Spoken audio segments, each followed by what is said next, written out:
ये एक्सरसाइज 9.1 का 10 क्वेश्चन तक कंप्लीट कर लिया था।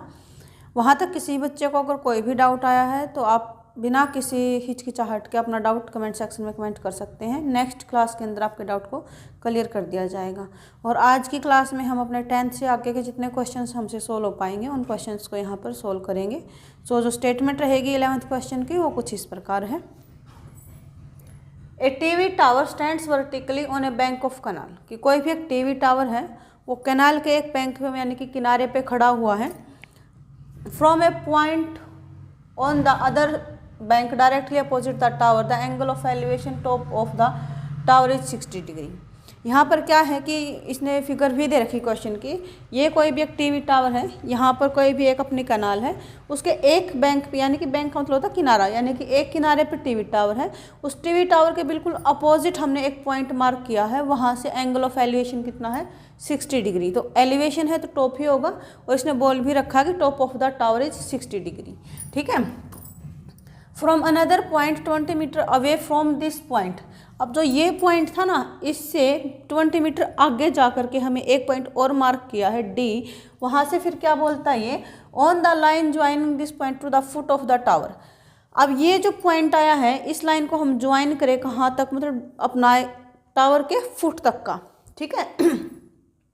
The angle of elevation of the top of the tower is 30 degree. जो एंगल ऑफ एलिवेशन रहेगा टॉप ऑफ द टावर तो वो क्या रहेगा 30 डिग्री। अब जो पॉइंट हमने 20 मीटर आगे चल के मार्क किया उस पॉइंट के साथ, यानी कि यहाँ से कितना है 30 डिग्री एंगल ऑफ एलिवेशन है। Find the height of the tower and width of the canal. हमें क्या करनी है, टावर की हाइट बतानी है और विड्थ ऑफ द कैनाल यानी कि कैनाल जो है अपनी उसकी चौड़ाई बतानी है। तो कैनाल अपनी ये है, ठीक है, और टावर अपना ये है, यानी कि हमें क्या निकालनी है, ए बी निकालनी है और बी सी निकालनी है। ये चीज़ें निकालनी है। थोड़ा सा फिगर को समझेंगे हम कैसे दे रखी है।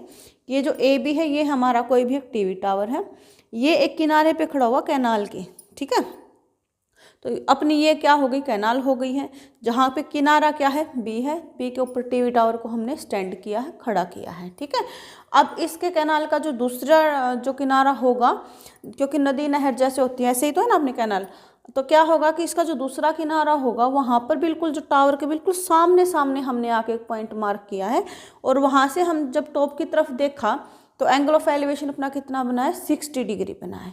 फिर हमने क्या किया, ऑब्जर्वेशन लगाने के लिए अपनी कि जो पॉइंट हमने मार्क किया था दैट इज सी, वहाँ से हम 20 मीटर आगे चले।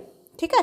फिर हमने एक पॉइंट मार्क किया जो कि रहेगा अपना पॉइंट डी। उस डी पॉइंट से हमने टावर की तरफ फिर से देखा टॉप की तरफ, तब अपना एंगल ऑफ एलिवेशन कितना बनता है 30 डिग्री बनता है।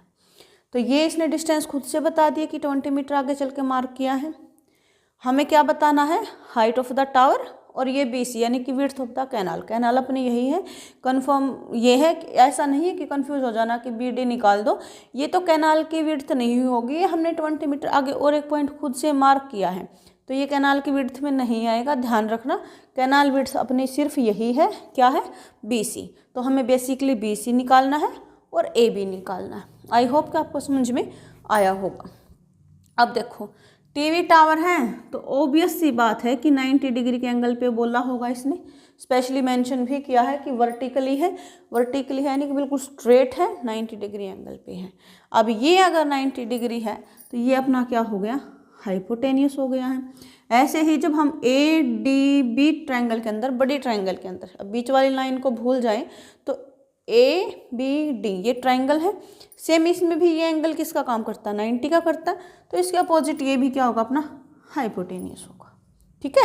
अब जो इसने विड्थ की कैनाल ऑफ विड्थ बोली थी, ये किसका काम करेगी, बेस का काम करेगी, और ये किसका काम करेगा परपेंडिकुलर का। ठीक है। अब यहाँ से हम देखें तो हम क्या लगाते हैं, पंडित बद्री प्रसाद हर हर बोले। ठीक है।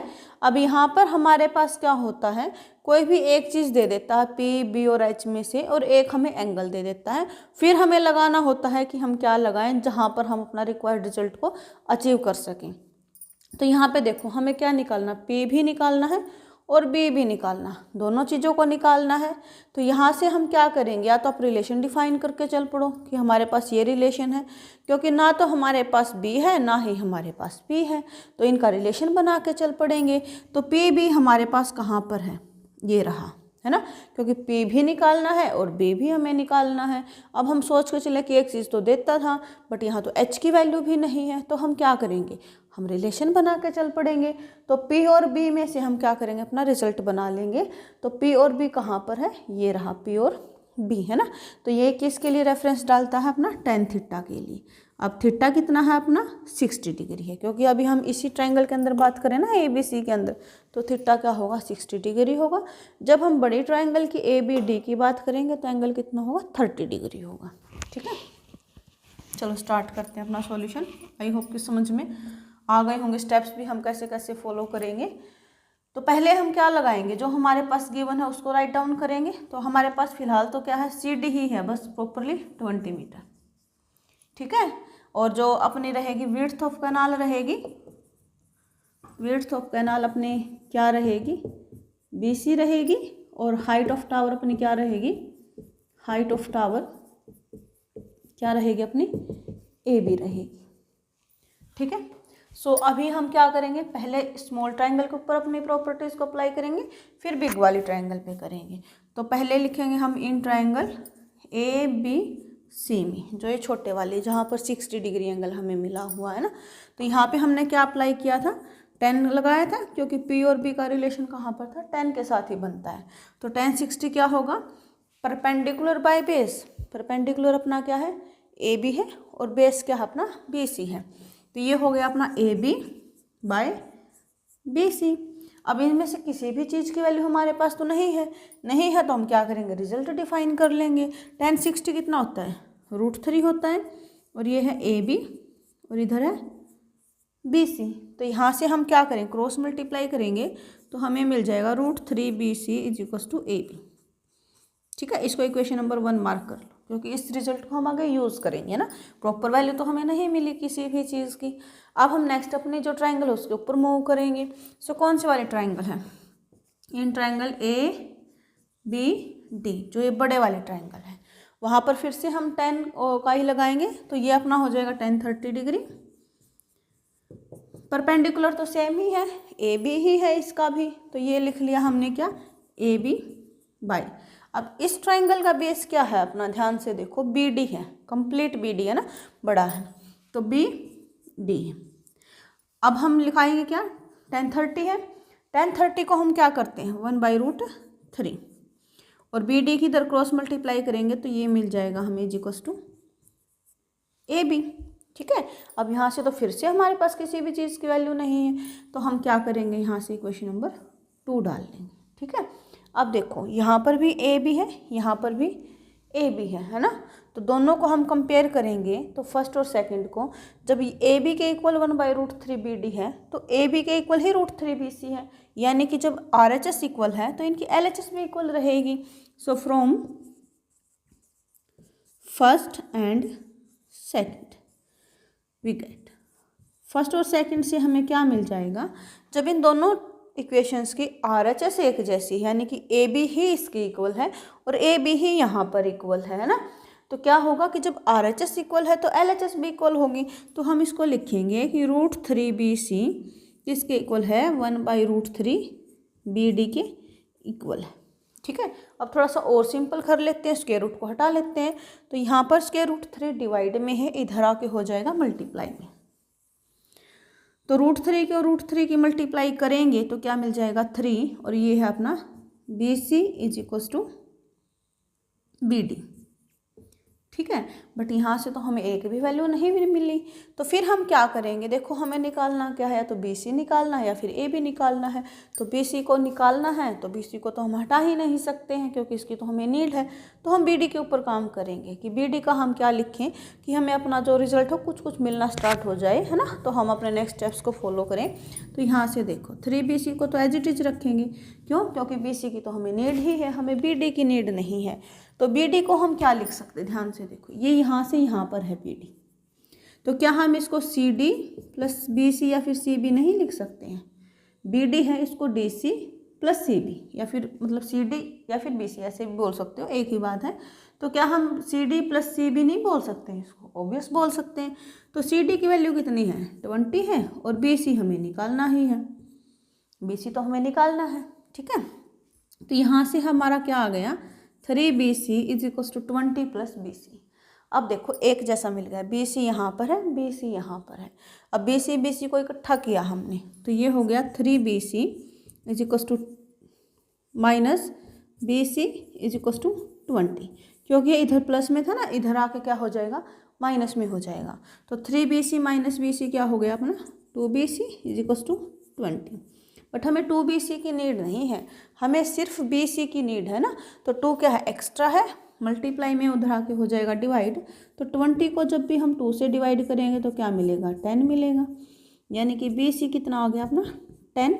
अब मीटर में था ना, तो मीटर, यूनिट क्या थी, मीटर थी। जहाँ एक भी यूनिट थी मिल जाए वही है हमारी मीटर थी, तो ये क्या है, मीटर है। तो विड्थ ऑफ द कैनाल क्या है अपनी, 10 मीटर की। 10 मीटर क्या थी अपनी, वो चौड़ी थी कैनाल। अब हमारा काम क्या बच गया, हाइट ऑफ द टावर को निकालना। तो हाइट ऑफ टावर क्या होगी अपनी, सो हाइट ऑफ टावर, इसको निकालने के लिए हम क्या करेंगे अपना, देखो हाइट ऑफ टावर अपनी है AB। अब AB का और BC का रिलेशन कहाँ है, ये रहा। सो फ्रॉम फर्स्ट, जिसमें हमने क्या किया, पुट किया BC इज इक्वल टू 10, क्योंकि BC की वैल्यू हमें मिल गई ना 10 मीटर, और ये रिजल्ट AB का किसके अंदर है, BC के अंदर ही है। AB किसके अंदर है, BC के अंदर है। तो AB इज इक्वल टू क्या हो जाएगा, BC की जगह पर 10 आ गया, तो ये हो गया अपना 10√3। अब यूनिट क्या रहेगी, मीटर, क्योंकि हाइट की बात है ना कुछ यूनिट तो रहेगी।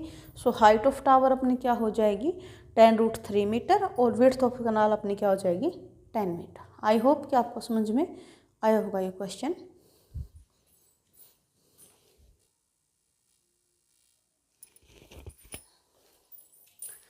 And our next question is, from the top of a 7 meter high building, the angle of elevation of the top of a cable tower is 60 degree।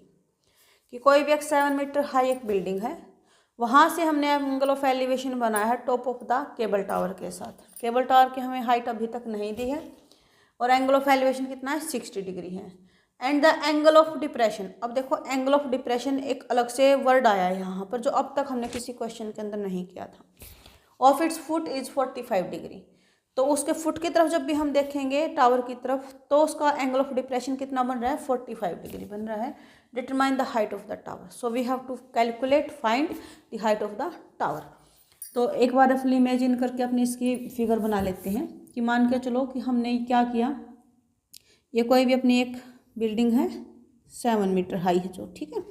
अब इसने बोला था ना from the top of a 7 metre high building, पहले तो building बना ली, अब इसके टॉप से हमने एंगल ऑफ एलिवेशन किया है, तो यानी कि ऊपर की तरफ देखा तभी जाके बना है, यानी कि केबल टावर की हाइट इससे बड़ी रही होगी। तो ये अपना हो गया है केबल ऑफ टावर। अब इसने क्या बोला है कि जो 7 मीटर हाई बिल्डिंग है, इसके टॉप से angle of elevation of the top of the cable tower is 60 degree. Top of the cable tower, अब देखो ऐसा तो है नहीं कि इसको डायरेक्टली ऐसे मिला दें तो एंगल ऑफ एलिवेशन बन गया। एंगल बनाने के लिए कम से कम 2 रेज का तो मिलना जरूरी है, मतलब 2 रेज का मिलना जरूरी है। तो क्या करेंगे, पहले हम अपनी हॉरिजॉन्टल लाइन ड्रॉ करेंगे कि ये क्या है, हमारी हॉरिजॉन्टल लाइन है, लाइन ऑफ द साइट, जो हम आंखों के सामने से बिल्कुल देखा था ना, बेसिक क्लास की थी तब, कि आंख के बिल्कुल सामने से हम ऐसे लाइन ड्रॉ करेंगे तो वो हमारी होगी हॉरिजॉन्टल लाइन। इसी लाइन के साथ जब हम ऊपर की तरफ देखेंगे तो एंगल ऑफ एलिवेशन हो जाएगा, और इस लाइन के साथ जब हम नीचे की तरफ देखेंगे तो एंगल ऑफ डिप्रेशन हो जाएगा। तो ये अपनी क्या हो गई, हॉरिजॉन्टल लाइन हो गई है। उसके बाद हमें क्या करना है, एंगल ऑफ एलिवेशन बनाना है, तो हम क्या करेंगे, ऊपर की तरफ देखेंगे। तो ये अपना हॉरिजॉन्टल लाइन के साथ हो गया angle of elevation top of the cable tower का, कितना, 60 डिग्री, ठीक है। अब इसने क्या बोला है कि and the angle of depression of its foot is, जो इसका फुट है यानी कि केबल टावर का जो फुट है उसका डिप्रेशन के एंगल कितना है अपना, 45 डिग्री। तो यहाँ से हमने क्या किया, डिप्रेशन किया है, यानी कि नीचे की तरफ देखे हैं टावर पे, हाई 7 मीटर हाई बिल्डिंग के साथ है, टावर के फुट की तरफ देखा है, तो ये अपना क्या हो गया, angle of depression, that is 45 degree. ठीक है, ऐसा नहीं कि इधर से बना देना आप, क्योंकि हॉरिजॉन्टल लाइन के साथ ही बनेगा एंगल, तो ये भी अपना क्या होगा 45। ये हॉरिजॉन्टल लाइन हो गई है, इसी के साथ एंगल ऑफ एलिवेशन बनेगा, इसी के साथ एंगल ऑफ डिप्रेशन बनेगा, तो ये कितना हो गया अपना 45 डिग्री हो गया है। तो यहाँ से अपनी क्या रही होगी, अर्थ रही होगी, बेस रहा होगा, तो इसको हम मिला देंगे। ठीक है, अब इसकी नेमिंग डालेंगे ABCDE and we have to find the height of the tower, यानी कि ये हाइट हमें निकालनी है, BD निकालनी है। ठीक है, स्टेटमेंट और फिगर समझ में आ गई होगी। अब देखो थोड़ा सा ध्यान से, जितनी AB है, अब बिल्डिंग है और टावर है, तो ऐसा तो है नहीं कि जिग-जैग ऐसे बनाए होंगे हमने, बिल्कुल स्ट्रेट बनाए होंगे, तो जितनी AB रहेगी उतनी ही हमारी क्या रहेगी, EC रहेगी। ठीक है, और दूसरी चीज़, जब हमने यहाँ से हॉरिजॉन्टल लाइन ड्रॉ की है तो ये बिल्कुल एकदम स्ट्रेट की है, इसको भी हमने जिग-जैग फॉर्म में नहीं बनाया है, तो जितना अपना AE है उतना ही हमारा क्या होगा, BC होगा। तो BC कितना हो गया 7 मीटर। अब ध्यान से देखो, जो केबल टावर की जो हाइट थी उसमें से हमें इतनी हाइट का तो पता लग गया कि ये तो 7 मीटर कन्फर्म है। अब बेसिकली हमारा काम क्या रह गया, CD को निकालना। अगर हमें CD का पता लग जाएगा तो हम ऐड कर देंगे BC के अंदर, हमें कंप्लीट BD मिल जाएगी ना। अब देखो अगर हमारे पास जैसे ये ट्राइंगल है ECD, इसके अंदर ना तो हमारे पास परपेंडिकुलर का पता हमें, ना हमें बेस का पता है, तो इस पे हम काम करके करेंगे ही क्या, है ना। अब यहाँ पे आ जाओ। ठीक है, अब ये 45 है, तो ये भी एंगल क्या रहा होगा, 45 डिग्री रहा होगा। अल्टरनेट इंटीरियर एंगल्स हैं, क्यों, क्योंकि जितना EC है उतना ही AB है, और EA और BC क्या है, एक दूसरे के पैरेलल है, क्योंकि वर्टिकली चल रहे हैं, पैरेलल है, तो ये क्या होगी, ट्रांसवर्सल लाइन है जो इसको कट कर रही है, ट्रांसवर्सल लाइन है, तो ये क्या होगा, अल्टरनेट इंटीरियर एंगल्स। तो इस चीज़ को हम लिखेंगे यहाँ पर सॉल्यूशन में।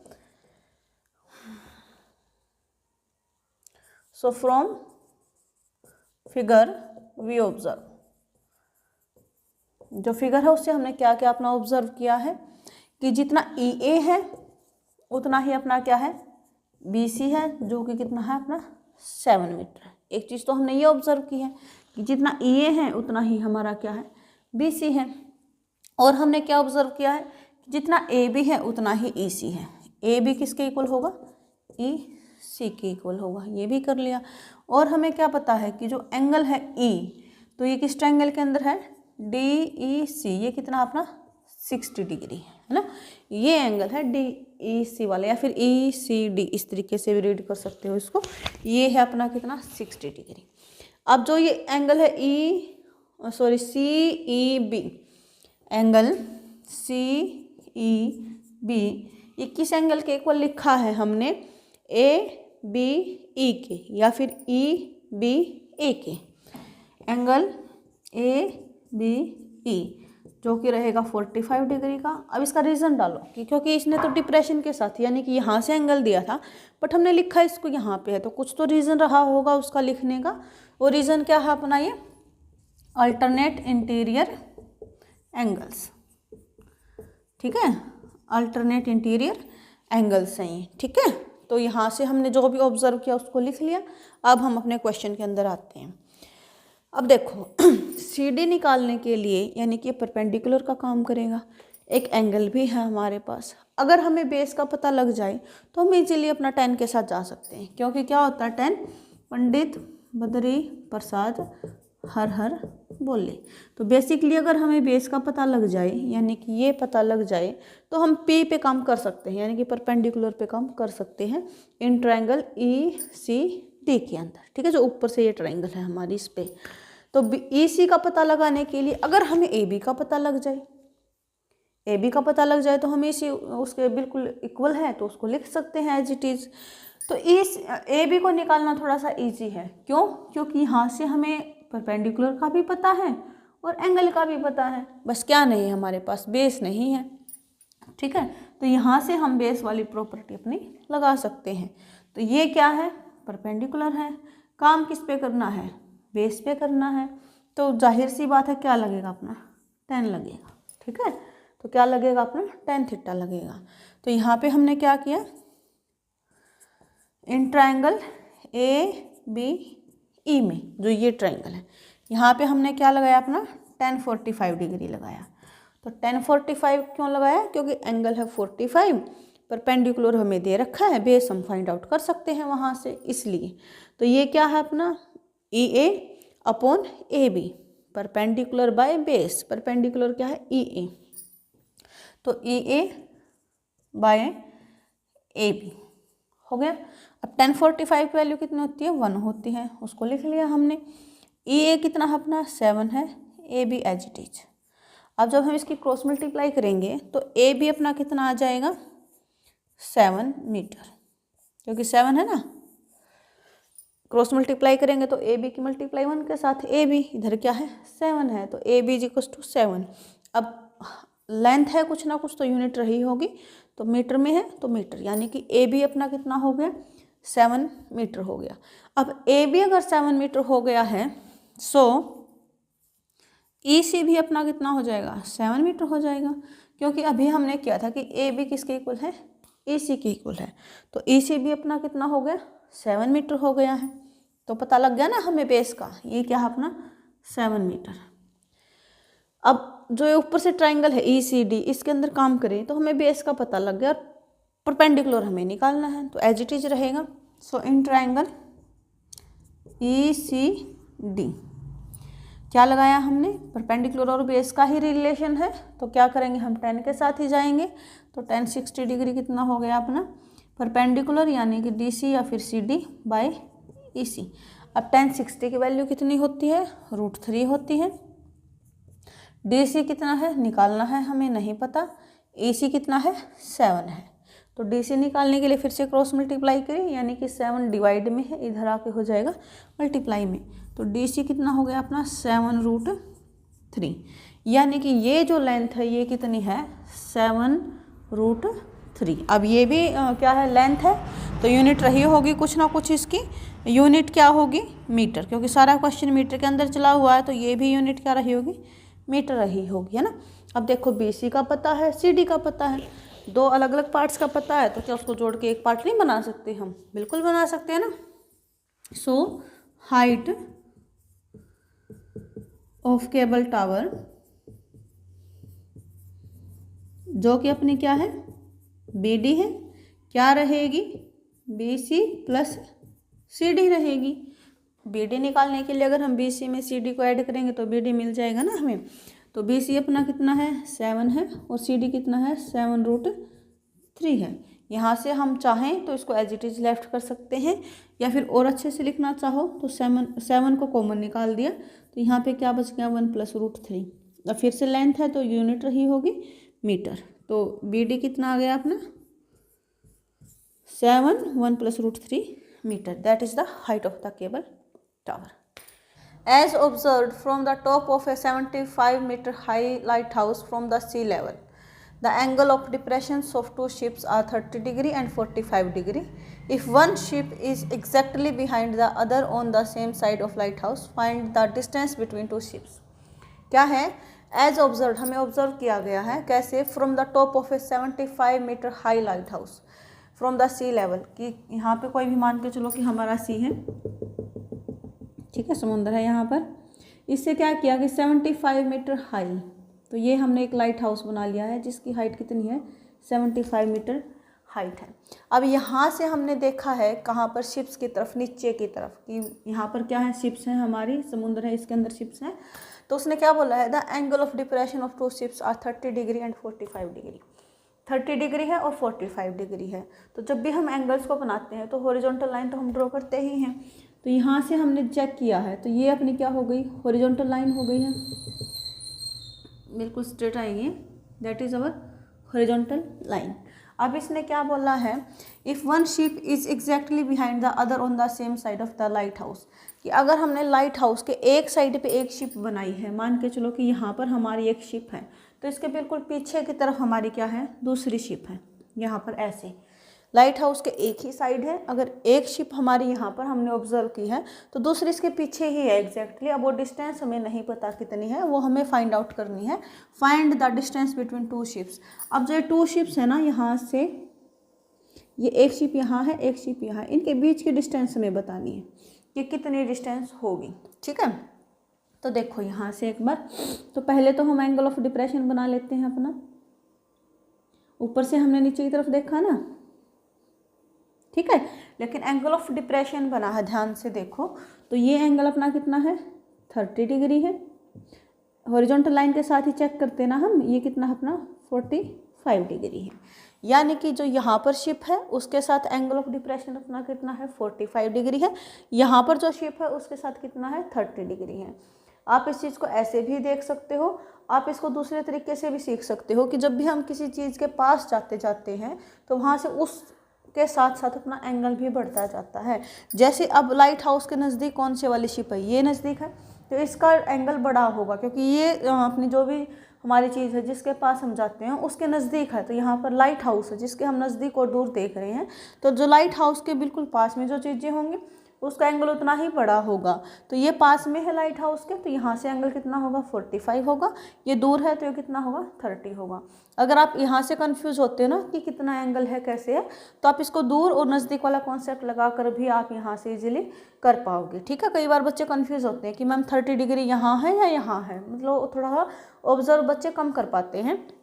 तो उनके लिए है ये कि जो चीज़ें ज़्यादा नज़दीक होती हैं उनके साथ एंगल अपना बढ़ता जाता है, जो दूर होती हैं एंगल अपना कम होता जाता है। ठीक है, तो एंगल ऑफ डिप्रेशन है तो हॉरिजॉन्टल लाइन के साथ ही हम एंगल्स को बनाते हैं। अब देखो ध्यान से, अब ये लाइन है बिल्कुल स्ट्रेट होगी, हॉरिजॉन्टल लाइन है तो बिल्कुल सीधी होगी। यहाँ से सी लेवल पे जो हमने लाइन ड्रॉ की है भी बिल्कुल स्ट्रेट होगी, यानी कि दोनों लाइन क्या होंगी, अपनी पैरेलल होंगी। अब पैरेलल हैं तो ये क्या होंगे, अपने अल्टरनेट इंटीरियर एंगल्स। ठीक है, जब ये लाइन दोनों पैरेलल हैं तो जो ये लाइन है एक बार ये ट्रांसवर्सल का काम करेगी, ये ट्रांसवर्सल का करेगी, तो इस लाइन के साथ एंगल यहाँ पर है 30 डिग्री, तो यहाँ पर भी है 30 डिग्री। ठीक है, अल्टरनेट इंटीरियर एंगल्स हो गए। अब इस लाइन के साथ यहाँ तक, इस लाइन तक क्या एंगल अपना 45 है, तो इसी लाइन के साथ यहाँ पर एंगल बन रहा अपना क्या 45 डिग्री। फिर हम क्या करेंगे, अपनी नेमिंग डाल लेंगे यहाँ से ABCD। अब हम इससे निकलवाया क्या है, इसने डिस्टेंस बिटवीन टू शिप्स, यानी कि DC हमें निकालना है यहाँ पर, बाकी हमें और कुछ नहीं निकालना है यहाँ पर। तो उसके लिए फिर हम क्या करते हैं, बेसिकली देखो कि हमारे पास क्या होता है। अब ये बिल्कुल क्या है, स्ट्रेट है, वर्टिकल है, लाइट हाउस तो वर्टिकल ही रहा होगा, तो इसके अपोजिट क्या होंगे, अपने हाइपोटेनियस होंगे, तो ये क्या होगा, H होगा। और पूरी ट्रायंगल के अंदर जब हम बड़े वाली में देखेंगे ABD के अंदर, ABD के अंदर देखेंगे तो यही 90 एंगल है, तो बिल्कुल इसके सामने क्या होगा, हाइपोटेनियस होगा। ये अब बिल्कुल हमने वर्टिकल लिया है, यानी कि किसका काम करेगा, परपेंडिकुलर का काम करेगा। तो ये यहाँ पर क्या बच गया, अपना बेस बच गया। ठीक है, PB और H की पहचान हो गई हमें, कौन सी क्या है। फिर हम क्या लिखते हैं, अपना PBP पंडित बद्री प्रसाद हर हर बोले। ठीक है, अब यहाँ से देखो कि हमारे पास क्या है, P की वैल्यू हमारे पास है क्योंकि ये 75 मीटर इसने खुद से दे रखा है, तो P की वैल्यू है हमारे पास। और हमसे निकलवाया क्या है, डिस्टेंस बिटवीन टू शिप्स, यानी कि ये बेस पे हैं शिप्स, तो बेस के अंदर कुछ ना कुछ निकलवाया है, यानी कि हमें परपेंडिकुलर और बेस के अंदर चलना पड़ेगा, तब जा करके हमें चीज़ें मिलेंगी वहाँ से, है ना। तो इसके लिए देखो ये किसको रेफरेंस देता है, tan थीटा को देता है। ठीक है, तो हम किस पे लगाएंगे, tan थीटा पर ही लगाएंगे। तो यहाँ से लिखो, तो जो एंगल होगा अपना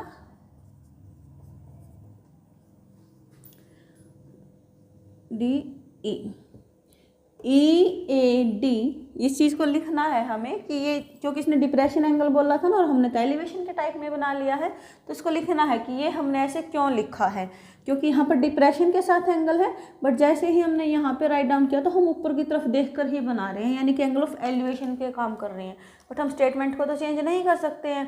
तो इसके लिए हमें रीज़न डालना पड़ेगा कि हम ऐसा क्यों कर रहे हैं ना। तो जो एंगल है EAD, एंगल EAD ये किस एंगल के इक्वल होगा, एंगल ADB की। क्यों होगा, क्यों होगा? क्योंकि ये क्या है, alternate interior angle, alternate interior angle, ठीक है। और ये हैं कितने, दोनों के दोनों 30 डिग्री के, ठीक है। ऐसे ही फिर हम क्या करेंगे, जो एंगल है अपना ई ए और सी, ये यहाँ से यहाँ तक का, ये यहाँ से यहाँ तक जो एंगल है इसका नेम हमारा क्या है, एंगल ई ए सी। ये किसके इक्वल होगा, एंगल ए सी बी के, एंगल ए सी बी, और है कितना 45 डिग्री। इसका भी रीजन हम डाल लेंगे, क्यों? क्योंकि ये भी क्या है अपना अल्टरनेट इंटीरियर एंगल्स, ठीक है ना। तो इसलिए क्या होंगे, दोनों ये इक्वल होंगे। अब हमें जो काम करना है, जहाँ पर फोकस करना है कि हमें क्या निकालना है, बेस निकालना है। जो रिलेशन हमें कहाँ पे मिलेगा, tan थीटा के साथ मिलेगा। तो एक बार हम बड़े वाले ट्रायंगल के अंदर लगाएंगे, एक बार हम छोटे वाले ट्रायंगल के अंदर लगाएंगे ना। सो इन ट्रायंगल पहले छोटी में लगा लेते हैं। छोटी का मतलब ये जहाँ पर 45 मिल रहा है हमें, तो ये क्या है, ए बी सी के अंदर। So in triangle A B C. अब हम एक काम किस पे कर रहे हैं, बेस के ऊपर, जो कि tan थीटा को रेफरेंस देता है। सो थीटा यहाँ पर क्या है 45, तो हम क्या लगाएंगे tan 45। So tan 45 degree is equals to perpendicular, perpendicular क्या है अपना ए बी है, बाय बेस, बेस क्या है बी सी है। So A B by B C. अब यहाँ से जो वैल्यूज़ हमें पता है उनको पुटअप करेंगे। tan 45 की वैल्यू होती है 1, ए बी हमारे पास दे रखा है 75, डिवाइड में क्या आ गया बी सी आ गया। तो यहाँ से बी सी हम निकाल सकते हैं, मल्टीप्लाई कर देंगे ना। तो बी सी कितना हो गया 75, क्योंकि यहाँ पर डिवाइड में है, इधर आके हो जाएगा मल्टीप्लाई। तो बी सी की मल्टीप्लाई 1 के साथ, यानी कि B C is equal to 75। Unit क्या रहेगी, मीटर रहेगी, ठीक है। तो यानी कि यहाँ से क्या मिल गया हमें 75 मीटर। बट हमें काम यहाँ नहीं करना, हमें तो यहाँ पे करना है ना। निकालना तो हमें सी डी है, हमें तो बी सी मिला है, यानी कि अभी कंप्लीट नहीं हुआ हमारा। फिर हम क्या करेंगे, इन ट्रायंगल, जो बड़े वाले ट्रायंगल जहाँ 30 एंगल मिलेगा हमें, ए बी डी में, ए बी डी में फिर से 10 लगाएंगे। tan 30 डिग्री हो जाएगा, क्योंकि इसमें एंगल क्या है अपना 30 डिग्री है। फिर से परपेंडिकुलर बाय बेस, परपेंडिकुलर क्या है अपना ए बी, और बेस क्या है बी डी, बेस क्या है बी डी। अब tan 30 डिग्री कितना होता है 1/√3। ए बी की वैल्यू कितनी है 75, और बी डी को रखा एज इट इज, ठीक है। अब हमने क्या cross multiply,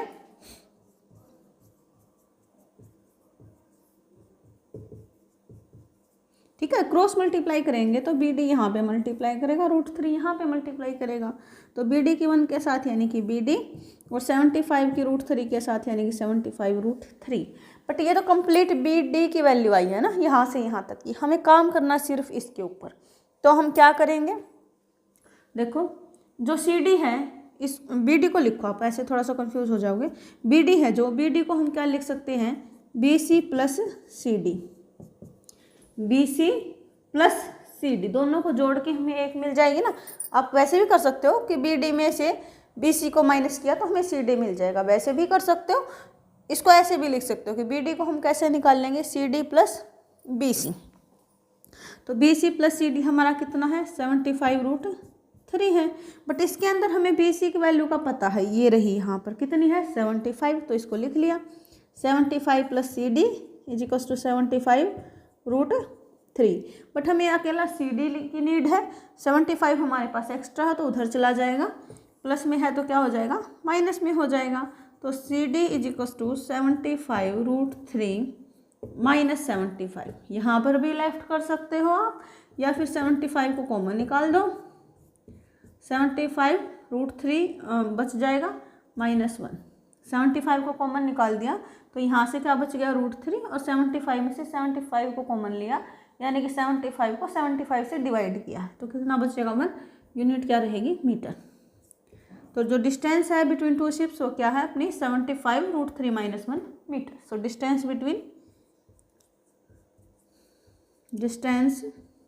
between two ships कितनी है 75 √3 - 1 मीटर। इसी के साथ अपना जो क्वेश्चन है वो कंप्लीट होता है। आई होप कि आपको समझ में आया होगा ये क्वेश्चन।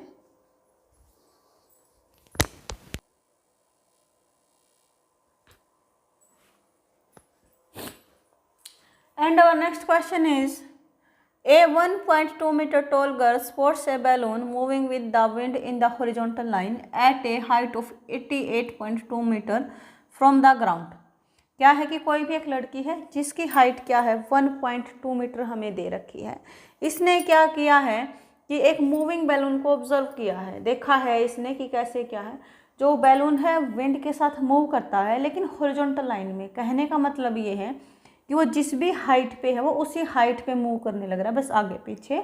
ऐसा नहीं है कि वो नीचे ऊपर की तरफ ऐसे करने लग रहा है, नहीं, मूव करता है लेकिन बिल्कुल स्ट्रेट लाइन पे, अपनी हॉरिजॉन्टल लाइन पे बस आगे पीछे जा रहा है वहाँ से, बट अपनी हाइट को कम नहीं कर रहा है यहाँ पर। ये हॉरिजॉन्टल लाइन का मीनिंग यहाँ पर यही है, height of 88.2 metre from the ground. जो ये बैलून है ना, ये ग्राउंड से, यानी कि यहाँ से ग्राउंड से 88.2 मीटर हाइट पे है ये। The angle of elevation of the balloon from the eyes of the girl at any instant is 60 degree. कि जब उसने ऑब्जर्व किया ना कहीं पर भी एंगल ऑफ एलिवेशन और जहाँ पर लगाया फिर उसने, तो कितना था एंगल अपना 30 डिग्री था, 60 degree at an instant is 60 degree. कि जब उसने पहली बार बैलून को देखा ना तो उसका क्या था कि एंगल ऑफ एलिवेशन कितना है 60 डिग्री आने लग रहा था। Angle of elevation from the eyes, यानी कि जब हम अपना angle of elevation of depression हम पढ़ रहे थे तो भी हमने बताया था क्या कि जो angle of elevation of depression हम जब भी बनाएंगे तो अपनी आई साइट के अकॉर्डिंग ही बनाएंगे। यानी कि जहाँ पर हमारी आई साइट है बिल्कुल इसके सामने एक हॉरिजॉन्टल लाइन ड्रॉ करेंगे, उससे जब भी हम हॉरिजॉन्टल लाइन से ऊपर की तरफ देखेंगे तो एंगल ऑफ एलिवेशन होगा, नीचे की तरफ देखेंगे तो एंगल ऑफ डिप्रेशन होगा। यानी कि बैलून है ऑब्वियसली बात उसने ऊपर की तरफ ही देखा है तो एंगल ऑफ एलिवेशन होगा, आई साइड से ही बनेगा क्योंकि हॉरिजॉन्टल लाइन हमारी वहीं पर ड्रॉ होती है। ठीक है, तो जब उसने किसी भी इंस्टेंट पे, यानी कि जब उसने देखा बैलून को एक बार, तो एंगल ऑफ एलिवेशन कितना था 60 डिग्री था। आफ्टर सम टाइम, कुछ टाइम के बाद, the angle of elevation reduces to 30। कुछ टाइम के बाद जो एंगल हो कम होकर 30 डिग्री हो जाता है। Find the distance travelled by the balloon during the interval. तब हमें ये बताना है कि जो अपना जो बैलून था वो उसने कितने डिस्टेंस कवर की है इस टाइम के बीच में, कि जब उसका एंगल ऑफ एलिवेशन 60 डिग्री बन रहा था और अब उसका एंगल ऑफ एलिवेशन कम होकर के 30 डिग्री बन रहा है। तो बैलून की तो मतलब दूर गया होगा तभी जाके कम हुआ होगा। ये चीज़ हमने लास्ट क्वेश्चन में की थी कि जब भी हम किसी चीज़ के नज़दीक से देखते हैं तो एंगल हमारा बड़ा होता है, जब हम किसी चीज़ को दूर से देखते हैं तो एंगल हमारा छोटा हो जाता है वहाँ पर। तो सीधी सी बात है कि जब पहली बार देखा उसने तो बैलून यहाँ पर था तो एंगल ऑफ एलिवेशन कितना 60 डिग्री है। फिर बैलून हमारा दूर की तरफ चला गया लड़की से तो फिर एंगल ऑफ एलिवेशन कितना रह गया 30 डिग्री रह गया। अब हमें बतानी है कि डिस्टेंस कितनी ट्रैवल की है बैलून ने। अब देखो बैलून अभी यहाँ पर है ना, पहले वहाँ पर था, पहले यहाँ से था, यानी कि ये जो डिस्टेंस कवर की है ना ये बतानी है हमें। We have to find this value. तो एक बार हम अपनी हॉरिजॉन्टल लाइन को डार्क कर लेते हैं यहाँ से ऐसे। ठीक है, अब इसने बैलून को बिल्कुल स्ट्रेट फॉरवर्ड मेज़र किया है तो ये एंगल कितना रहा होगा 90 रहा होगा। ऐसे ही यहाँ से जो ये बिल्कुल स्ट्रेट मेज़र करेगा तो ये एंगल कितना होगा 90 होगा। ठीक है, और चीज़ें देखो हम क्या लगा सकते हैं यहाँ पर कि जो लड़की की आई साइट है ना, यहाँ से हॉरिजॉन्टल लाइन हमने आई साइट से ड्रॉ की है ना। कितनी हाइट थी लड़की की 1.2 मीटर। तो ये जो 1.2 मीटर है तो बिल्कुल स्ट्रेट हमने जब लाइन को ड्रॉ किया होगा तो यहाँ से भी 1.2 मीटर रहेगा। ये हॉरिजॉन्टल लाइन जहाँ तक जाएगी तो ये भी 1.2 ही रहेगा यहाँ से। अब देखो टोटल लेंथ कितनी थी 88.2 थी, ग्राउंड से बैलून की हाइट थी 88.2, बट ये तो लड़की के आई बीच में आकर के और हमने हॉरिजॉन्टल लाइन को ड्रॉ कर लिया है यहाँ पर। तो यानी कि ये जो हाइट है इसका तो हमारा काम ही नहीं है, तो इसको हम क्यों लेके चलेंगे। तो जो रिमेनिंग हॉरिजॉन्टल लाइन से ऊपर जो बचेगी हाइट हमारी वो काम की है तो उसी को मेजर करेंगे हम। तो टोटल जब ये 88.2 है उसमें से हमने इसको हाइट को यहाँ से यहाँ तक का अलग से डाल दिया कि ये कितने अपनी 1.2 मीटर है, तो ये कितनी बचेगी 87 मीटर बच जाएगी, है ना। कितने बचेगी 87 मीटर बचेगी। अब देखो यहाँ से कि हमें पता है कि 87 मीटर हाइट पे है तो यहाँ से भी कितना होगा 87 मीटर ही हाइट पे होगा, तो ये भी कितना होगा 87 मीटर। क्यों? क्योंकि इसने बोला हुआ क्वेश्चन के अंदर कि हॉरिजॉन्टल लाइन पे मूव करता है वो, बिल्कुल मतलब ऐसे के ऐसे जितनी हाइट है उसी हाइट पे चलने लग रहा है, ऐसा नहीं कि वो अपनी हाइट को कम ज़्यादा करने लग रहा है बैलून। तो जब यहाँ पर 87 मीटर है तो यहाँ भी कितना होगा 87 मीटर होगा। अब हमें निकालना किसको है, इसको निकालना, ठीक है। तो इसको हम कैसे निकाल लेंगे, इसका नाम डाल देते हैं हम ABCD और E। अब हमें निकालना क्या है, डिस्टेंस कितनी ट्रेवल की है बैलून ने, तो B से लेकर के C तक की डिस्टेंस ट्रेवल की है, यानी कि हम इसको निकाल लेंगे, है ना। तो देखो ये किसका काम करेगा, बेस का करेगा। ये बिल्कुल स्ट्रेट है यानी कि वर्टिकल है, तो ये किसका काम करेगा, परपेंडिकुलर का करेगा। और 90 के जस्ट सामने, क्योंकि परपेंडिकुलर है तो 90 एंगल होगा ना साथ में, 90 के बिल्कुल सामने क्या होता है अपना हाइपोटेनियस। तो ऐसे ही ये क्या रहे होंगे अपने हाइपोटेनियस, ठीक है।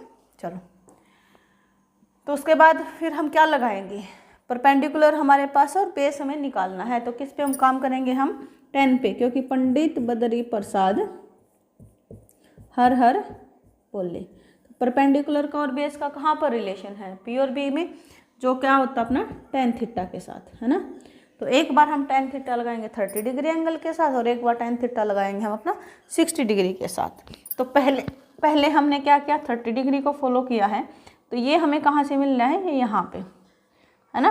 तो यहाँ से हमारी ट्रायंगल कौन सी बनेगी, ACD। So in triangle ACD के अंदर कौन सी ट्रायंगल, ACD, इसमें हमने क्या लगाया, 10 लगाया। तो 10 30 क्या हो गया, परपेंडिकुलर बाय बेस। परपेंडिकुलर का काम क्या करने लग रहा है यहाँ पर, CD, और बेस कितना है हमारा AC, तो इसको राइट डाउन कर लिया। अब 10 30 की वैल्यू कितनी होती है, 1/√3। CD हमारे पास कितना है 87 है। AC हमारे पास नहीं है वैल्यू, तो इसको एज इट इज रखेंगे AC को। अब यहाँ से हमने की क्रॉस मल्टीप्लाई, तो AC 1 के साथ करेगा तो AC बन जाएगा, 87√3 के साथ करेगा तो ये हो गया 87√3 मीटर, ठीक है। यानी कि ये डिस्टेंस यहाँ से लेकर के और यहाँ तक की कितनी है अपनी 87√3 मीटर, ठीक है। बट हमें कंप्लीट के लिए नहीं काम करना, हमें सिर्फ यहाँ से बैलून ने जो मूव किया है वो वाली डिस्टेंस निकालनी है, यानी कि हमें काम करना सिर्फ BC के ऊपर, है ना। तो अब हम अपना काम करेंगे यहाँ पर, क्योंकि जब हमें इसका पता लग जाएगा तो कंप्लीट में से हम AB को माइनस कर देंगे तो हमें BC मिल जाएगा, ठीक है। सो नेक्स्ट हम क्या करेंगे, जहाँ पर 60 डिग्री एंगल मिल रहा है, अब 60 डिग्री देखो यहाँ पर है, ये रहा 60, है ना, यहीं पर है ना 60। तो यहाँ से हमारी ट्रायंगल कौन सी बनी है, ABE। So in triangle ABE फिर से हमने क्या लगाया, tan 60 डिग्री लगाया है। क्या होता है, परपेंडिकुलर बाय बेस। तो परपेंडिकुलर यहाँ पर क्या है अपना BE, बेस क्या है अपना AB, ठीक है। तो tan 60 कितना होता है √3, BE कितना है अपना 87, डिवाइड में क्या हो गया AB, ठीक है। तो यहाँ से हमने क्या करना है, AB की वैल्यू निकालनी है ना, तो क्रॉस मल्टीप्लाई की तो √3 AB = क्या हो गया 87। बट हमें तो अकेला AB की नीड है ना, √3 की नहीं है, तो AB कितना हो जाएगा 87/√3, क्योंकि √3 मल्टीप्लाई में ही इधर आके हो जाएगा डिवाइड। इसके साथ ही हमने लास्ट क्वेश्चंस के अंदर ये भी सीखा था कि इस टाइप्स के क्वेश्चन में हम डिनोमिनेटर के अंदर रूट की वैल्यू को नहीं छोड़ते हैं, तो उसके लिए क्या करते हैं, रैशनलाइजेशन। रैशनलाइजेशन का मतलब यहाँ पर क्या है कि जो नंबर यहाँ पर है उसी से मल्टीप्लाई और उसी से डिवाइड किया है हमने। तो ये क्या हो गया 87√3, √3 की मल्टीप्लाई √3 के साथ कितना हो गया 3, तो 3 से कैंसिल आउट हो जाएगा, ये 3 2 जा 6, 3 9 जा 27, तो ये हो गया अपना 29√3, ठीक है AB। यानी कि ये यहाँ से यहाँ की डिस्टेंस कितनी है 29√3 है हमारी, है ना। बट हमें काम कहाँ पर करना है, BC के ऊपर करना है।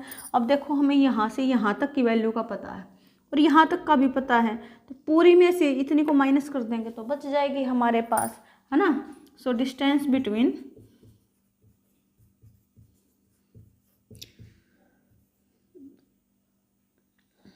द पोजीशन ऑफ बैलून, या फिर आप ये भी लिख सकते हो डिस्टेंस ट्रेवल्ड बाय बैलून, ठीक है, जो इसने पूछा हुआ है। तो वो क्या होगी अपनी, AC में से अगर हम AB को माइनस कर देंगे, कंप्लीट में से AC में से AB को माइनस कर दिया तो हमें क्या मिल जाएगा, BC मिल जाएगा। तो AC कितना है अपना 87√3 माइनस AB कितना है 29√3, तो कितना हो जाएगा हमारा ये √3 एज इट इज आ जाएगा। 7 में से 9 नहीं जाएगा तो कैरी करेंगे, तो 17 में से 9 गया तो कितना बच गया 8, और 7 में से 2 गया तो 5, यानी कि 58√3 मीटर। तो डिस्टेंस कितने ट्रेवल की। A straight highway leads to the foot of a tower, कि कोई भी एक स्ट्रेट हाईवे है वो एक टावर की तरफ अपना लीड करने लग रहा है। A man standing at the top of a tower observe a car eight an angle of depression of 30 degree. कोई भी एक आदमी है जो उस टावर के ऊपर खड़ा हुआ है, तो उसने क्या ऑब्जर्व किया, किसी भी एक कार को ऑब्जर्व किया चलते हुए हाईवे पर, तब उसका डिप्रेशन एंगल कितना था 30 डिग्री का था। Which is approaching the foot of the tower with the uniform speed, जो वो कार आने लग रही थी, वो अप्रोच कर रही थी टावर की तरफ है और एक यूनिफॉर्म स्पीड के साथ। यूनिफॉर्म स्पीड का मतलब होता है जिस स्पीड से कार चली हुई थी पहले ऑब्जर्व किया था उसी स्पीड के साथ है कार, ना स्पीड कम हुई है ना ही ज़्यादा हुई है, सेम स्पीड के साथ जो है कार अपनी मूव करने लग रही है। 6 सेकेंड्स लेटर, 6 सेकेंड के बाद the angle of depression of car found to be 60 degree, कि जो आदमी वहाँ पर ऑब्जर्व करने लग रहा था ना, तो उसने क्या किया कि 6 सेकेंड्स के बाद जब देखा तो उसका एंगल ऑफ डिप्रेशन कितना था 60 डिग्री था। अब एंगल बढ़ा है, दैट मीन्स जो कार है वो अपने टावर के थोड़ा सा और नज़दीक चली गई है। Find the time taken by the car to reach the foot of tower from this point. अब जो ये पॉइंट आया है, अब जो पॉइंट आया है मीन्स जहाँ पर 60 डिग्री एंगल ऑफ डिप्रेशन बना है, वहाँ से कार को फुट ऑफ टावर तक पहुँचने के लिए कितना टाइम लगेगा, we have to find this. तो एक बार हम अपनी रफली फिगर बना लेते हैं, फिर अपना क्या है क्वेश्चन को स्टार्ट करेंगे, ठीक है। तो क्या है कि a man standing at the top of tower, तो क्या किया हमने, एक टॉप पहले टावर बनाया, उसके टॉप पर कोई भी एक आदमी खड़ा हुआ है ना। तो यहाँ तक क्या है कि कोई भी एक मैन है वो खड़ा हुआ है। ऑब्जर्व से car eight an angle of depression of 30 degree. अब जो आदमी है उसने एंगल ऑफ डिप्रेशन जो अपना ऑब्जर्व किया कार के साथ कितना 30 डिग्री का। तो पहले तो हम अपना बना लेते हैं हाईवे, कि मान के चलो कि ये अपना क्या था, हाईवे था जो टावर के फुट की तरफ लीड करने लग रहा है, ठीक है। अब क्या किया कि एंगल ऑफ डिप्रेशन बनने लग रहा है, तो एलिवेशन एंगल भी और डिप्रेशन एंगल भी हॉरिजॉन्टल लाइन के साथ बनते हैं हमने। तो पहले हम क्या करेंगे, अपनी एक हॉरिजॉन्टल लाइन ड्रॉ करेंगे। हॉरिजॉन्टल लाइन क्या होती थी, आई साइड के बिल्कुल सामने से। तो जो भी एक आदमी यहाँ पर खड़ा हुआ है उसके आई साइड के जस्ट सामने हमने क्या किया, हॉरिजॉन्टल लाइन को ड्रॉ किया है। अब मान के चलो कि जब उसने ऑब्जर्व किया तो कार यहाँ पर थी, हाईवे के यहाँ इस पॉइंट पे थी, ठीक है। तब उसने क्या किया कि उसको कार को ऑब्जर्व किया, यानी कि उसकी जो नज़र है वो नीचे की तरफ कार की तरफ आई मैन की, तो एंगल ऑफ डिप्रेशन कितना था अपना 30 डिग्री था। ध्यान रखना हमेशा ही एंगल ऑफ एलिवेशन और डिप्रेशन पहले हम हॉरिजॉन्टल लाइन के साथ बनाते हैं। तो ये एंगल ऑफ डिप्रेशन कितना था 30 डिग्री था, यानी कि यहाँ से एंगल 30 डिग्री है, ठीक है। फिर क्या किया कि 6 सेकेंड्स के बाद जो कार है वो यहाँ पर आ गई, मान के चलते हैं कि यहाँ पर आ गई 6 सेकेंड्स के बाद, तब उसका एंगल ऑफ डिप्रेशन कितना होता है 60 डिग्री। तो आई साइड तो अभी भी यहीं पर है ना, तो यहाँ पर आ गया है। अब जो ये एंगल ऑफ डिप्रेशन बना है यहाँ से यहाँ तक का, क्योंकि हॉरिजॉन्टल लाइन के साथ और यहाँ तक कितना हो गया 60 डिग्री हो गया, यानी कि कंप्लीट एंगल यहाँ से यहाँ तक एंगल कितना है 60 डिग्री है। अब उसके बाद हम क्या करेंगे, अपनी नेमिंग डालेंगे, ABCD E, हमने नेमिंग डाल दी है इसकी। अब हमसे क्या पूछा है कि जो ये पॉइंट अभी आया ना कि जहाँ पर अब है कार, उस पॉइंट से लेकर के फुट ऑफ टावर तक उसको ये डिस्टेंस कवर करने में कितना टाइम लगेगा, यानी कि यहाँ BC के लिए कितना टाइम लगेगा हमें ये बताना है। यहाँ पर जो AB है ये इसको 6 सेकंड्स में कवर कर लेती है कार, ठीक है। आई होप कितना आपको समझ में आ गया होगा। अब देखो जो हाईवे है वो भी बिल्कुल स्ट्रेट होता है, हॉरिजॉन्टल लाइन है ये भी अपनी बिल्कुल स्ट्रेट होती है, यानी कि दोनों ये क्या है AC और ED क्या अपनी पैरेलल लाइंस हैं। पैरेलल लाइंस हैं तो AD क्या करेगी अपना ट्रांसवर्सल लाइन का काम करेगी यहाँ पर, तो ठीक है। AD ट्रांसवर्सल का काम करेगी तो ये एंगल अगर 30 है तो इधर से इस लाइन इधर ये एंगल कहाँ पे होगा, A पे होगा, तो ये एंगल क्या हो गया 30 हो गया है, ठीक है। वैसे भी अगर आपको नहीं पता लगे तो ये भी कर सकते हो कि टावर की तरफ जाती जाएगी तो एंगल बढ़ता जाएगा, तो पहले 30 रहा होगा फिर 60 रहा होगा, ठीक है। और अगर अल्टरनेट एंगल वाला लगाना चाह रहे हो आप तो वो भी इजीली लगेगा, यहाँ पर लगाना भी मतलब एग्जाम के अंदर आपको वही करना है, बट कई बार बच्चे क्या होते हैं कन्फ्यूज हो जाते हैं, याद कर लेते हैं चीज़ों को, तो इसलिए बता रही हूँ कि अगर हम जहाँ पे किसी चीज़ के पास जाते जाएंगे तो वहाँ से एंगल हमारा बढ़ता जाता है, तो ये एंगल क्या होगा 60 डिग्री होगा। अब इन चीज़ों को हम अपना राइट डाउन कर लेते हैं। Solution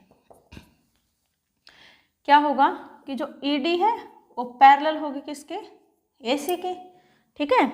so AD is a transversal line, AD क्या होगी अपनी ट्रांसवर्सल लाइन होगी, है ना। अब ट्रांसवर्सल लाइन है तो क्या होगा कि जो एंगल EDA है, ये जो एंगल है EDA, ये जो एंगल है ये किसके होगा इक्वल, एंगल EDA किस एंगल के इक्वल होगा, DAC, एंगल DAC होगा कितना 30 डिग्री का होगा। रीजन क्या रहेगा इसका, अल्टरनेट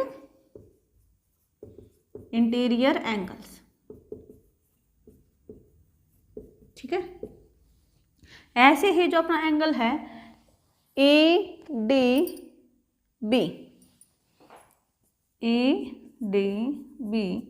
किसके इक्वल होगा अपना एंगल DBC के, और है कितने का 60 डिग्री का है। रीजन इसका भी सेम रहेगा, अल्टरनेट इंटीरियर एंगल्स, ठीक है। अब उसके बाद वापस क्वेश्चन पे आ जाओ। क्या बोला था इसने कि जो कार है ना वो क्या करे यूनिफॉर्म स्पीड के साथ जाने लग रही है ना, which is approaching the foot of the tower with the uniform speed, कोई ना कोई एक स्पीड रही होगी, तो स्पीड को हम मान लेते हैं, let the speed of car be x metre per second, क्योंकि क्या है कि इसने सेकंड दिया हुआ ना तो यूनिट हमारी क्या लगाएंगे हम मीटर पर सेकंड के हिसाब से, ठीक है।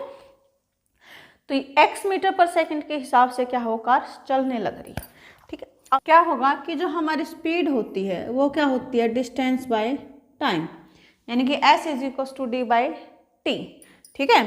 तो यहाँ से हमारे पास टाइम दिया हुआ है कि 6 सेकंड है, तो क्यों ना हम इसको टाइम में ही बना लें। तो टाइम अपना क्या होगा distance by speed, distance by speed. तो इस चीज़ को हम कहाँ पर फॉलो करेंगे, यहाँ पर करेंगे। अब उसको 6 सेकंड्स लगी है, कब लगी है जब उसने AB डिस्टेंस को ट्रेवल किया है ना, और स्पीड उसकी क्या है यूनिफॉर्म है, जो कि अभी हमने माना ही है, क्या है वो x है, ठीक है। तो अकॉर्डिंग टू क्वेश्चन क्या रहेगा अपना, देखो टाइम जो है कितना है 6 सेकंड्स है, ठीक है।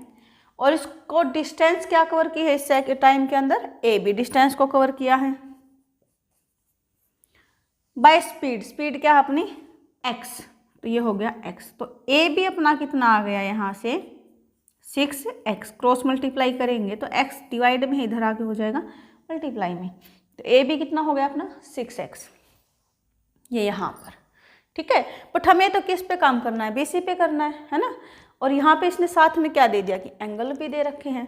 तो फिर से हम जो अपने लास्ट क्वेश्चंस के अंदर करते हैं, पंडित बद्री प्रसाद हर हर बोले, ठीक है। अब यहाँ पर क्या है कि देखो बेस के ऊपर काम करना है हमें ना, तो बेस कहाँ पर है, या तो यहाँ पर है या फिर यहाँ पर है। बट हमें क्या करना होता है, देखो अगर हम हाइपोटेनस के साथ चलेंगे तो भी हमें कुछ ऐसा नहीं मिलेगा। हम क्या करेंगे अपना सिंपली 10 के साथ चलेंगे, जो कि हमें ईजी भी रहता है, ठीक है, क्योंकि बेस पे काम करना तो tan के साथ ईजी काम रहता है हमारा। तो हमने क्या किया यहाँ से, p/b किसको रेफरेंस देता है, tan थीटा, ठीक है। तो एक बार थीटा 30 के साथ लगाएंगे, एक बार थीटा 60 के साथ लगाएंगे। तो पहले हमने किया 30 के साथ यहाँ पर, तो 30 कहाँ पे बना हुआ है, ट्राइंगल ACD के अंदर। सो यहाँ पे लिखा हमने इन ट्राइंगल ACD, ठीक है। तो क्या होगा कि tan 30 डिग्री किसके इक्वल होगा, परपेंडिकुलर अब क्या है यहाँ पर, DC, ठीक है। तो DC बाय बेस, बेस अपना कितना है AC, ठीक है। अब tan 30 की वैल्यू कितनी होती है, 1/√3, और AC की इधर हमने मल्टीप्लाई की तो इधर आ गया DC। तो tan 30 की वैल्यू क्या होगी, 1/√3 AC और इक्वल्स टू क्या आ गया DC, क्योंकि tan 30 की वैल्यू होती है 1/√3, AC डिवाइड में ही इधर आके हमारा हो गया है मल्टीप्लाई में। तो DC की वैल्यू क्या आ गई है, 1/√3 AC। फिर हम क्या करेंगे, इसको इक्वेशन नंबर 1 डाल दो, that is equation number 2। And अभी हम क्या करेंगे, 60 के साथ जाएंगे। तो tan 60 क्या होगा अपना, परपेंडिकुलर बाय बेस। अब बेस क्या रहेगा, 60 कहाँ पर है, ट्राइंगल DBC के अंदर है। तो परपेंडिकुलर क्या रहेगा, DC, और बेस क्या रहेगा, BC। यहाँ पे लिख दो किस में है, इन ट्राइंगल DBC के अंदर tan 60 हमने लगाया है। तो tan 60 की वैल्यू क्या होगी, √3 होगी। DC कितना है, हमारे पास कोई वैल्यू नहीं है तो DC को एज इट इज रख लिया है। BC की भी वैल्यू नहीं है तो BC को भी हमने एज इट इज रख लिया है। फिर क्या क्या कि BC की मल्टीप्लाई इधर करेंगे तो ये हो जाएगा √3 BC is equals to DC, that is equation number 3, ठीक है। अब देखें ध्यान से, तो फर्स्ट में और थर्ड में, फर्स्ट में और थर्ड में क्या है हमारा, इधर भी DC है, यहाँ भी DC है। तो DC DC इक्वल है, तो यानी कि जब RHS इक्वल है तो LHS भी इक्वल होगी। So from first and third क्या मिलेगा हमें, जब इनकी RHS इक्वल है यानी कि DC इक्वल है DC के, तो LHS भी इक्वल होगी, यानी कि √3 BC किसके इक्वल होगा, 1/√3 AC के इक्वल होगा, है ना। तो क्या करेंगे, √3 की मल्टीप्लाई इधर करेंगे तो √3 की मल्टीप्लाई क्या हो जाएगी, 3 हो जाएगी। 3 BC is equal to AC। But यहाँ से तो क्या है कि ना तो हमारे पास BC की वैल्यू है, ना ही हमारे पास AC की वैल्यू है, नहीं है ना। तो इसको अभी हम क्या करेंगे, एक सेकेंड थोड़ा सा इरेज कर लेती हूँ। यस, तो फिर क्या है कि हमारे पास ना BC के लिए वैल्यू है, ना ही हमारे पास AC की वैल्यू है। बट हम यहाँ से तो वैल्यू तो निकालनी पड़ेगी ना, तो उसका हमारे पास रिलेशन है कि क्या है कि हम AC को लिख सकते हैं क्या, AB प्लस BC। AC को क्या लिख सकते हैं, AB प्लस BC। तो यहाँ से क्या है, 3 BC रखा हमने एज इट इज, जो 3 BC है उसको एज इट इज रखा हमने।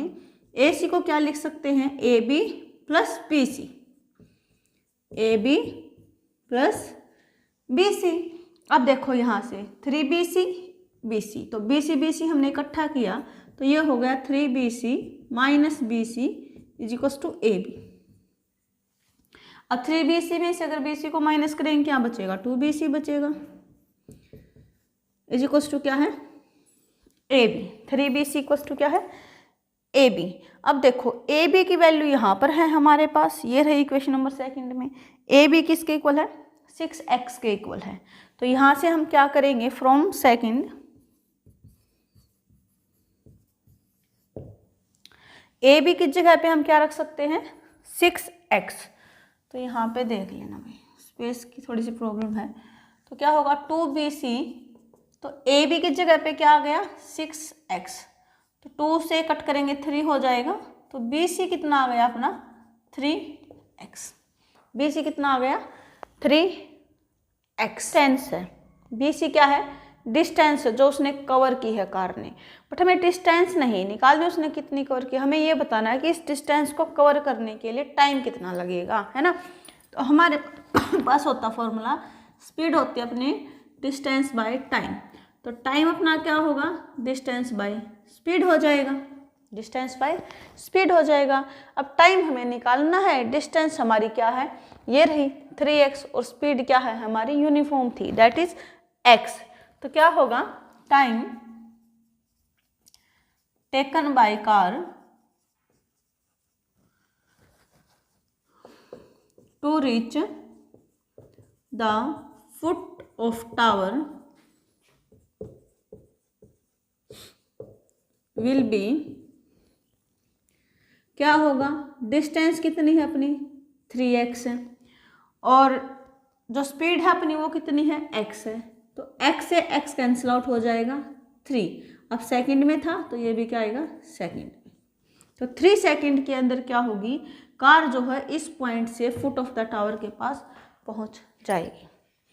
तो आई होप कि आपको समझ में आया होगा। कहीं पर कोई भी डाउट है तो एक बार आप वीडियो को दोबारा से रिपीट करके देख लेना। फिर भी कोई डाउट रहता है तो कमेंट सेक्शन में अपना कमेंट डाल देना स्टूडेंट्स।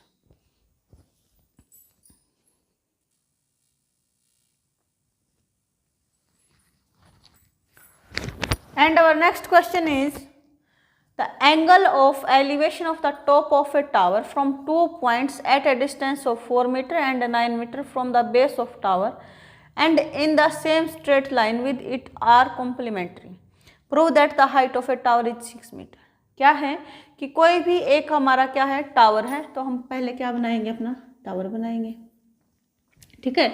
उसके बाद इसने क्या बोला है, the angle of elevation of the top of tower. Angle of elevation है टावर के टॉप पे, यानी कि हमने नीचे से ऊपर की तरफ देखा है।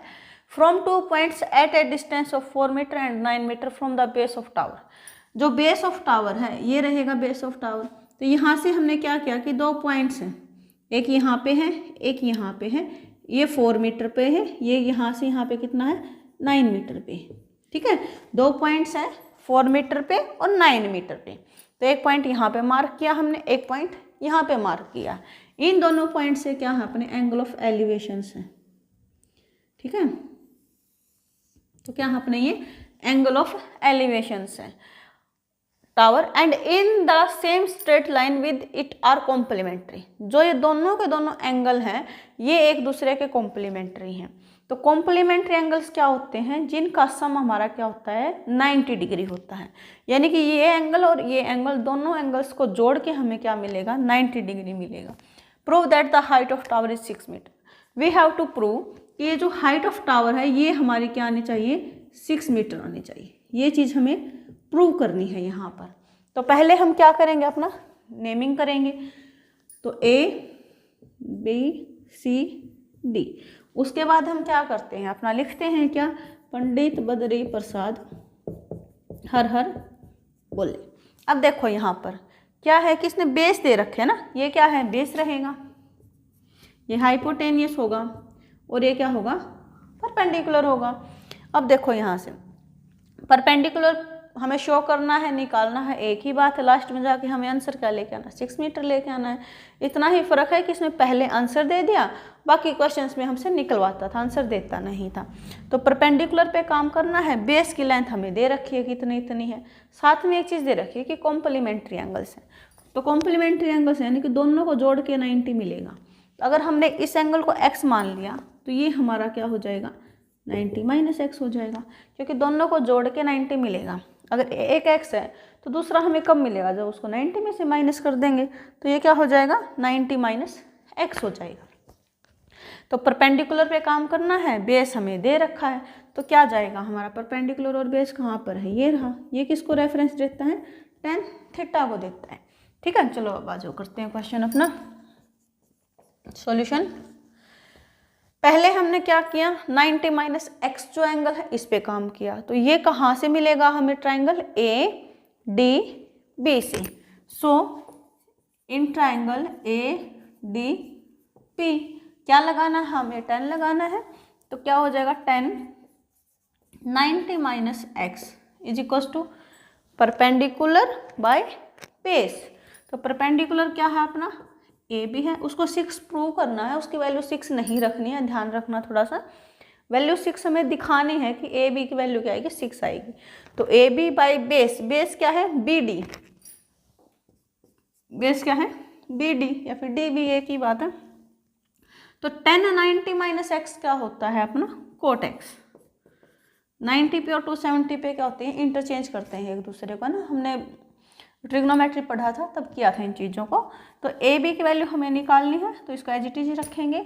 बी डी की वैल्यू कितनी है 9, यानी कि 9 cot x is equal to क्या है ए बी। ये इक्वेशन नंबर होगी 1, क्योंकि अभी कोई भी वैल्यू हमारे पास नहीं आई है तो इक्वेशन नंबर डाल के चलेंगे हम अपना।